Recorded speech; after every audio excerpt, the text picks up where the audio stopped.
Un maquis, Ewa Bora, province du Katanga. Un homme orchestre, Laurent Désiré Kabila. Un idéal, le nationalisme. Une lutte armée et une victoire pour le peuple et son soldat. Je dois vous assurer que je suis un soldat du peuple et je ferai mon devoir jusqu'à mon dernier jour. Je veux que mon pays soit totalement libre et en tout cas un pays moderne qui se développe, où sur le plan social, nos villages doivent être transformés. Un idéal et une vision qui méritent d'être expliqués. Au souverain primaire d'abord. Mais Laurent Désiré Kabila décide également de porter son message auprès de la communauté internationale en bloc, mais aussi auprès des différents partenaires privilégiés, pris séparément. Sans oublier de personnalités mondiales de premier rang, comme le souverain pontife. Mais sa vision est loin de reposer sur l'apport extérieur, et ce n'est pas ce balai diplomatique qui lui fera changer d'avis. Alors s'ils ne comprennent pas, les Congolais comprennent maintenant que si nous ne pouvons pas nous servir de notre or et de notre diamant dans les 2 ans qui viennent, nous n'allons pas construire la prospérité de notre peuple.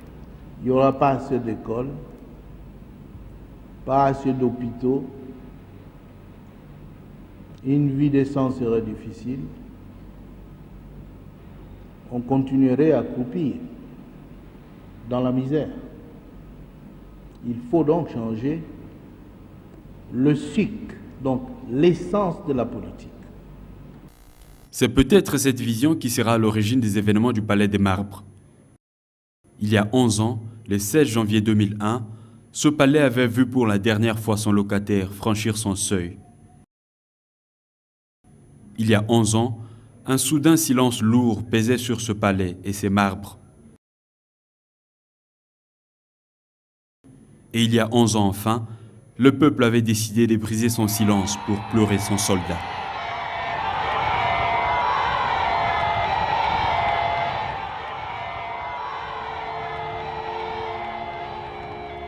De chefs d'État, de personnalités de tous ordres, aux côtés du peuple pour rendre les derniers hommages à celui qui vient de partir.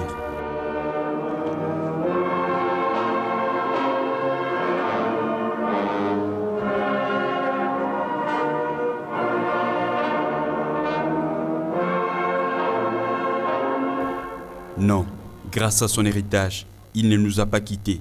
Et Abdoulaye Yerodia, l'un de ses vieux compagnons de lutte, semble l'avoir compris. Vous regardez que vous ne me voyez pas. C'est ça donc la mort.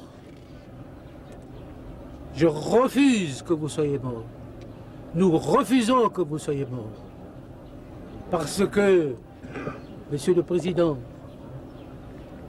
vous voilà au terme, après un itinéraire riche qui nous a tous instruits à vous suivre partout où vous êtes allés, dans la montagne, à Ewa Bora, à Wimbidira,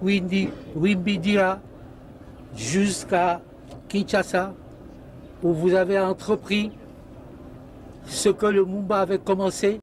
10 ans après, les idéaux de Laurent Désiré Kabila qui prenaient la prise en charge des Congolais par eux-mêmes ont survécu à l'épreuve du temps. Et à chaque étape de l'histoire, chacun pourra juger et dire si les pays les observent, s'en rapprochent ou s'en éloignent.